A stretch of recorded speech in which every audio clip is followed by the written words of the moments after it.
היום יום היסטורי לעם ישראל, פרשת בהעלותך השבוע ובה הפסוק הקרבי. קומה השם ויפוצו אויביך, וינוסו משנאיך מפניך, וכך היה הלילה. אבל יש כאן חידוש גדול. בבהעלותך רואים דור שהתלונן ורצה לחזור למצרים, דור שלא לקח יוזמה. היום אנחנו כמו דור באי הארץ, שונאים את המדבר ורוצים גפן ותנה ורימון, 200 מטוסי קרב שליחי השם. זה דור שלא מחכה פסיבית לישועה, אלא לוקח יוזמה ונלחם על עתידו.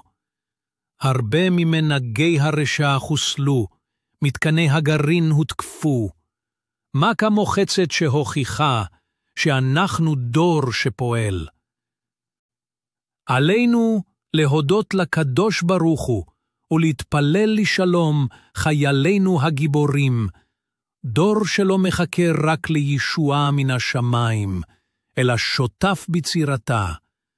עכשיו נכנסת שבת, נזמר לך דודי, ובאיראן יחפשו בגוגל איך להדליק נרות בבלי חשמל. שבת שלום ותודדה להשם.